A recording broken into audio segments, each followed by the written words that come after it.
From infancy, most of us feel a magical attraction to water.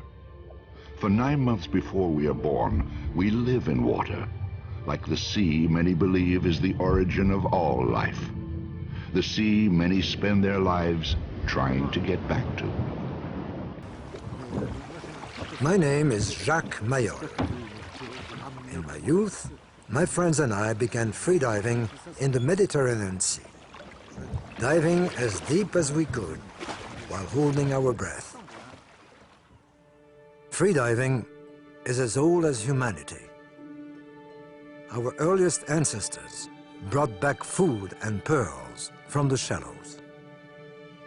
1,500 years ago, the female ama divers of Japan began descending with only the air in their lungs to gather shellfish and kelp. They continue with great skill even today. But our quest had nothing to do with the riches of the sea. We were interested in only one thing: discovering how deep a human being could dive on a single breath of air.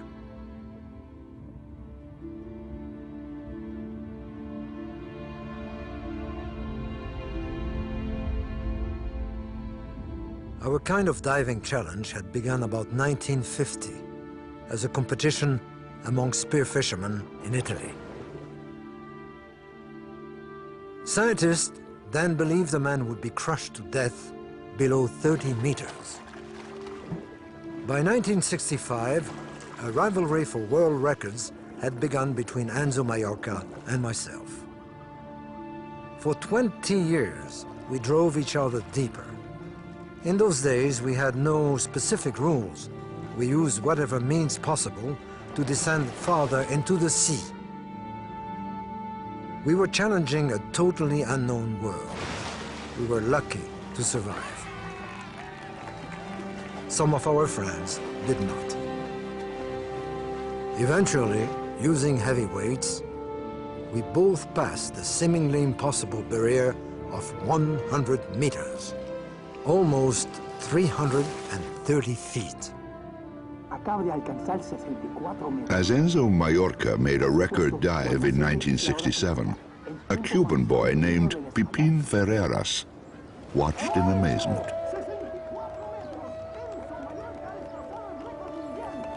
I was always drawn to the sea. Even before I could talk, I could swim. In a way, I had been made a child of the sea in a ceremony of magic.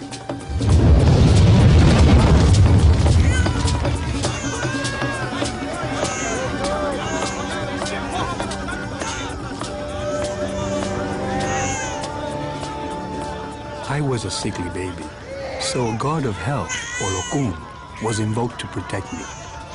In the Santeria religion, which was brought to Cuba from Africa, Olokun is also the god of the deep sea. I believe I was destined to someday dive deep into the realm of my guardian angel.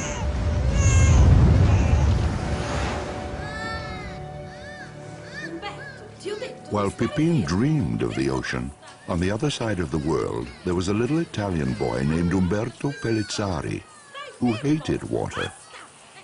I was afraid of all water. Desperate with my fears, my mother decided to put me in swimming school. After the first lesson, she couldn't drag me out of the water. By the time I was 18, my friends and I would drive for hours every weekend to get to the sea.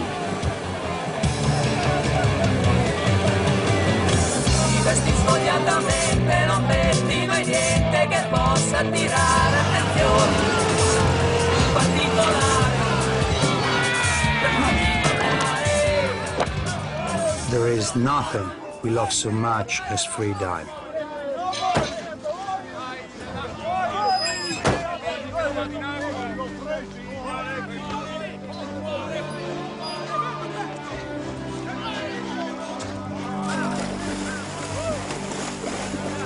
We were not professional divers, just close friends who love the sea.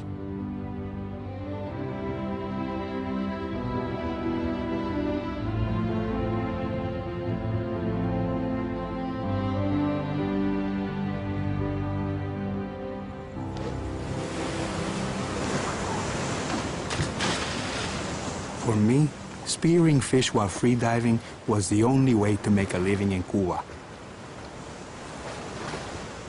One day, a journalist convinced me to enter a competition, and I broke the world's freediving record. Eventually, the champion Pipin was visited in Cuba by one of his biggest fans, Umberto. Pipin invited the young Italian to dive with him. Soon, like Mallorca and Mayol before them, they were breaking each other's records, using any discipline available. Competition became fierce, and friendship faded. Soon, their rivalry expanded into competing philosophies. Umberto began to reject the sled and concentrate more on a discipline called constant weight, using only his body to dive as deep as possible and return with no artificial help. Pipin remained focused on reaching the ultimate human depth, and he continued in the discipline called no limits, plummeting ever deeper on a weighted sled, then rising with the help of a balloon. Each claimed their discipline was the superior achievement. But who was the better diver? And which discipline the more challenging?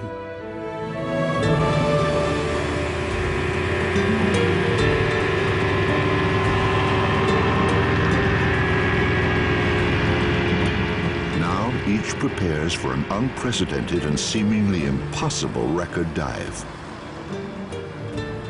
Becoming a world champion freediver was my way out of Cuba, and now I live and train in Miami. For my next record, I would try to dive more than 162 meters, 531 feet, the equivalent of a 50-story building, deeper than any human has gone on a single lung full of air.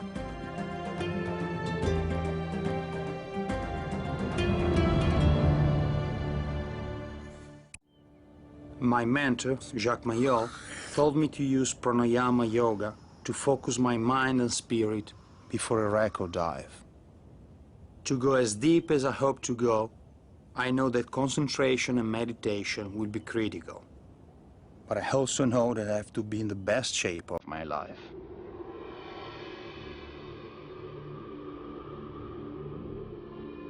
I train near my home in Sardinia at a magic place called Capo Testa.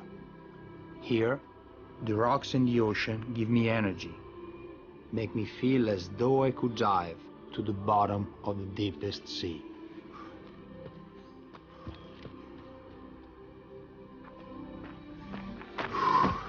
For a single 3-minute dive, I train 10 months.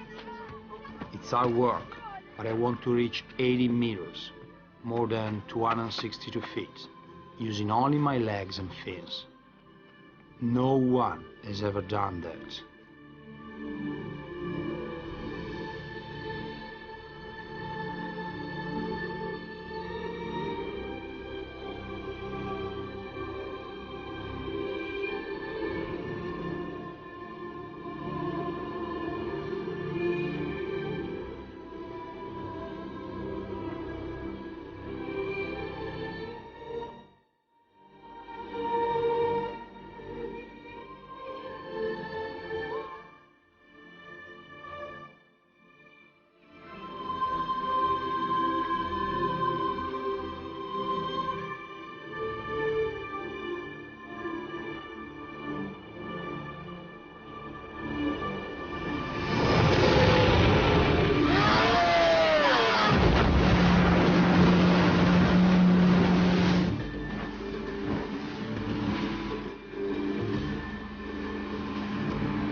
In the last months of my preparation, I leave Miami each day to train in the ocean.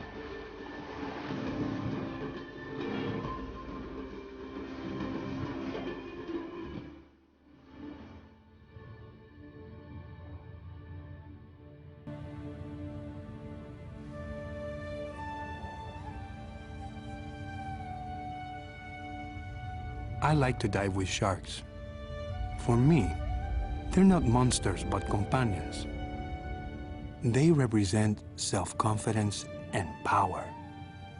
In my imagination, I become one of them.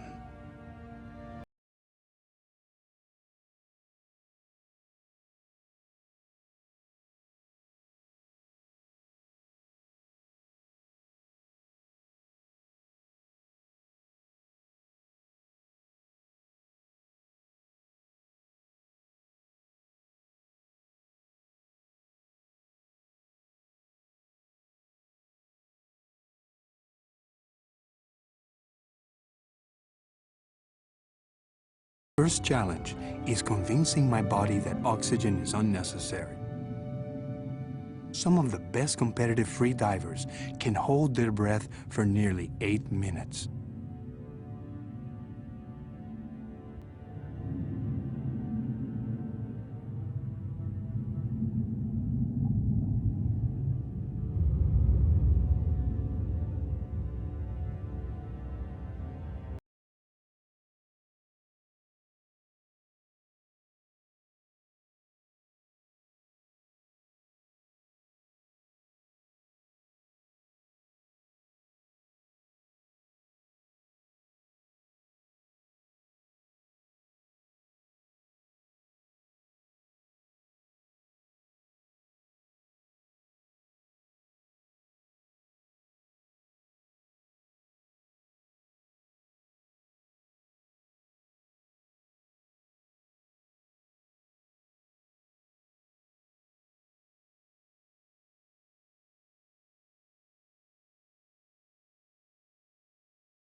When you want to be the deepest free diver in the world, your concentration has to be complete. And to think about rivalry is dangerous. I try to think instead about competing with myself.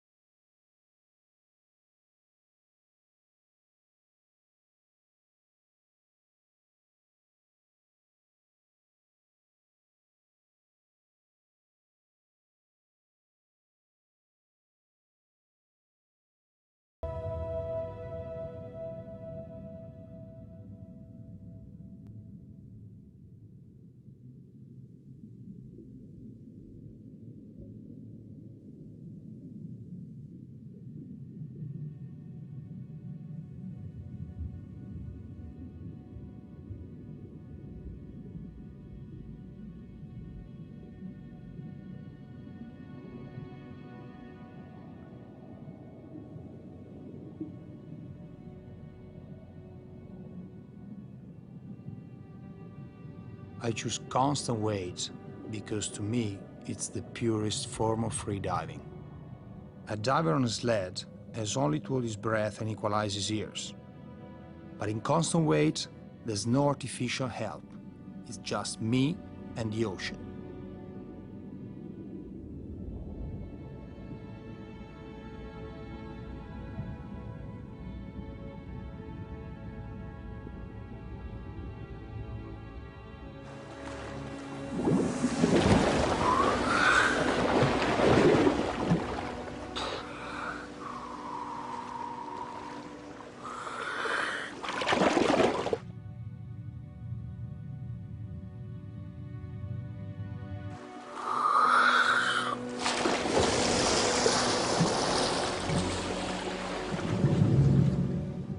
Every free diver has an intimate relationship with the ocean.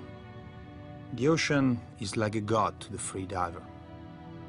You talk to the ocean, you pray to the ocean. Sometimes you even hate the ocean. But in the end, you know you cannot live without the ocean.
Sometimes, Kim McCoy, a diving physiology researcher, joins me as I begin to practice deep dives. He wants to learn more about the hidden effects on my body when I do a deep, no-limit sled dive. Pepin is helping us understand the body's responses to extreme pressure during a freedive. By attaching sensors, I can monitor the changes in his vital organs as he descends. Pepin has exceptional abilities underwater, which science can't completely explain. We don't really know how much pressure the human body can ultimately withstand.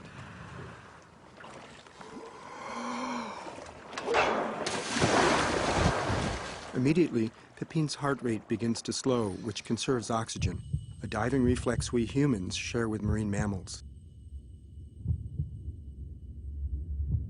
To prevent his eardrums from bursting, Pepin must force air up the eustachian tubes inside his ears to counteract the increasing pressure outside, which in his record attempt will reach over 235 pounds per square inch.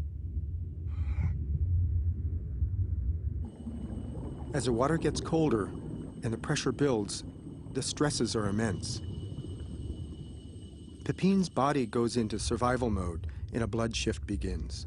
The blood in his arms and legs squeeze into the center of his body to compensate for the reduced size of his compressed lungs. Otherwise, his chest could collapse under the pressure, resulting in certain death.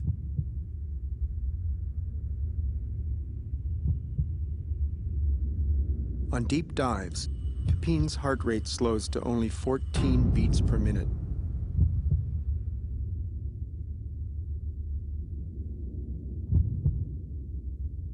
Below 150 meters, nearly 500 feet, his lungs are compressed to the size of oranges.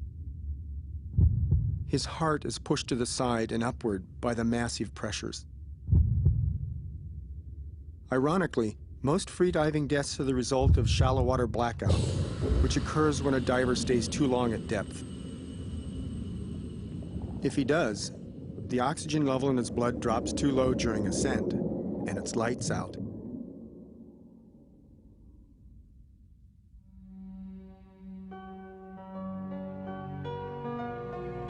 When I'm finally ready for my record attempt, I can open up to the world again.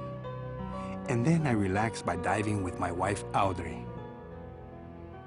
I grew up scuba diving, but I became a free diver when I met Pepin, so that I could understand him and feel closer to him when he dives. The sea is where we found each other. More than any other place, it is our home.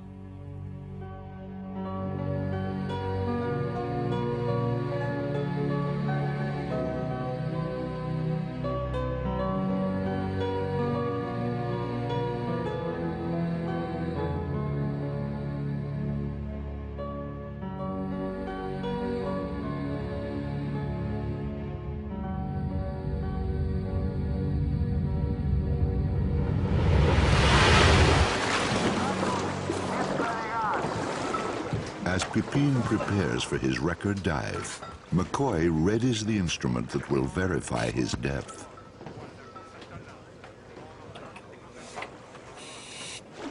Breathing a special mix of gases, my chief safety diver, Pascal Bernabé, will dive to the bottom of the line. He puts himself at great risk, and without him, I couldn't attempt what I hope is the deepest free dive in history.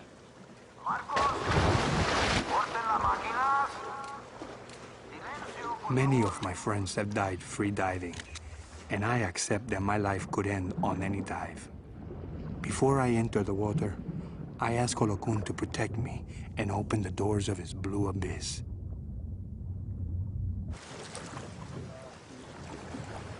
Strangely, I always feel calm before a dive. I'm more relaxed than Audrey, but in spite of her apprehension, she's there for me.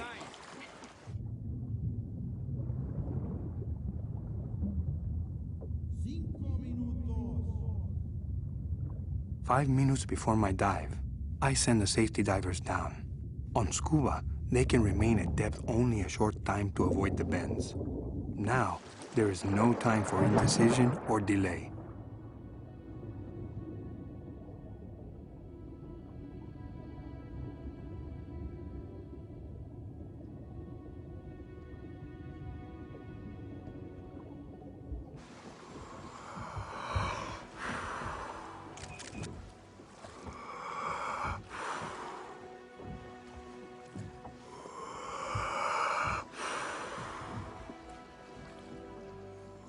530 feet below, Pascal waits alone. In the deep, sometimes I read, sometimes I sing. But mostly I wonder what's happening so far above me. And on this dive, I try not to think about what happened to my friend just 2 days ago, while he was trying to break the record he's attempting today. During his ascent, he blacked out. We were afraid he would never wake up. But today, even though the crowds and cameras are gone, he's back to try again. He refuses to quit.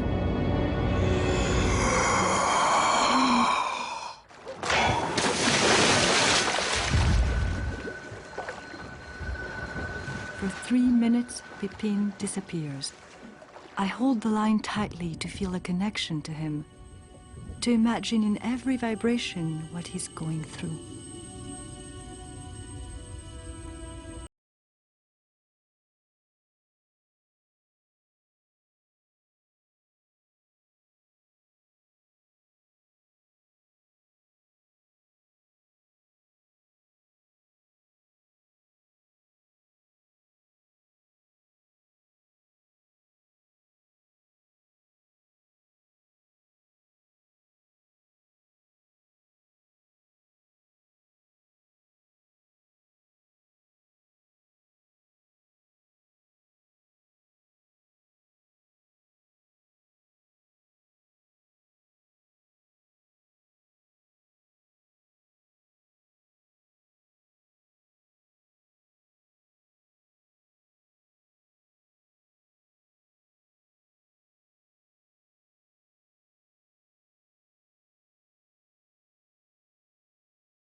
When Pepin surfaces, we're all elated that he's safe, but we won't know precisely how deep he's gone until I download the data.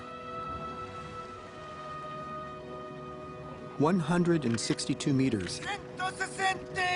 531 feet. Pepin Ferreras has gone deeper holding his breath than any man in history.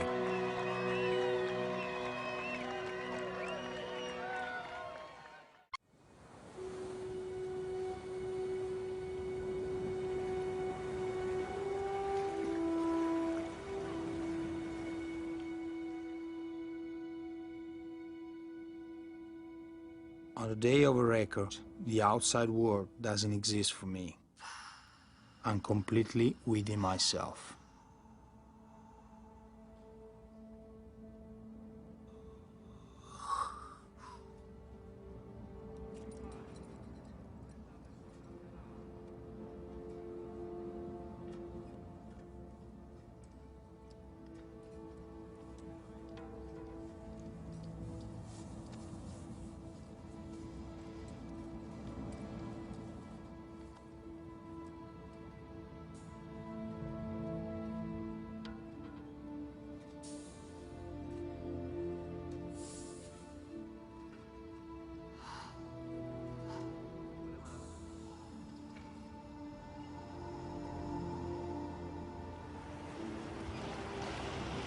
When I walk out into the bright sunlight, I'm only vaguely aware of the commotion around me.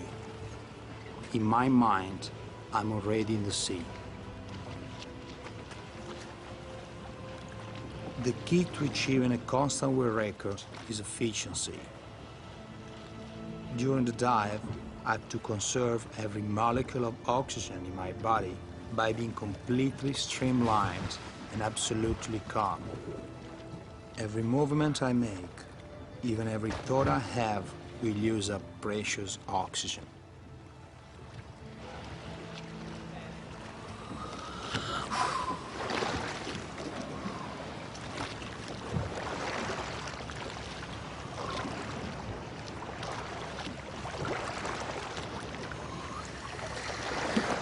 As with every dive, my parents and sister are here, always supportive, always worried. My father insists on watching on the water, but he can't swim. We put him in a buoyant wetsuit so he won't drown trying to see my dive.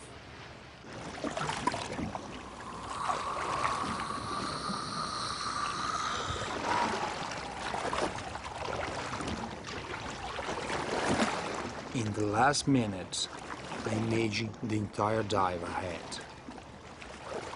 I feel the ocean absorbing my body. I see myself grabbing the tag at 80 meters, 262 feet. I tell myself I can do this.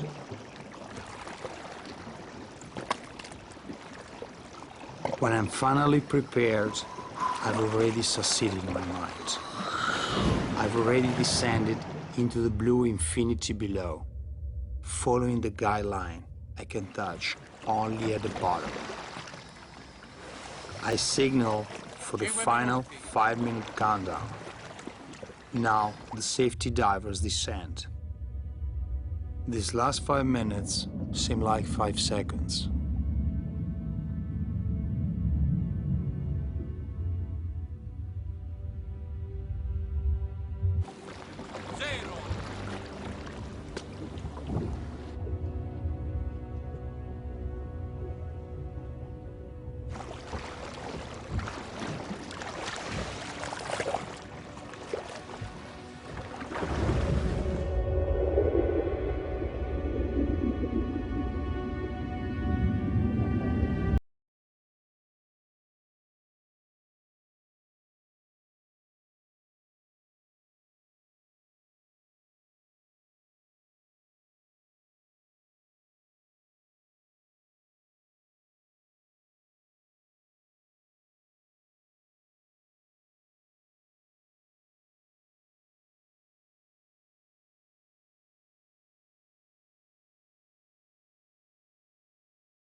To the record, my deepest safety divers spend a long time decompressing.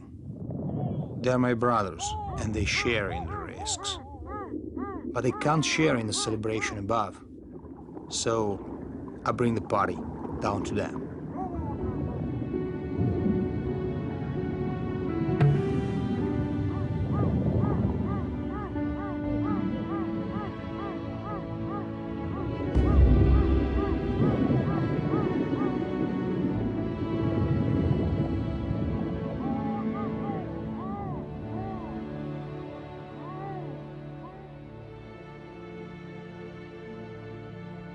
Somewhere there are divers who will break the records of Pepin and Umberto, just as they broke the records of Majorca and Mayol. But records are fleeting. In the end, a true diver knows that the essence of free diving is not to challenge others, but to dive deep within himself, and for a few precious moments, to become one with the sea.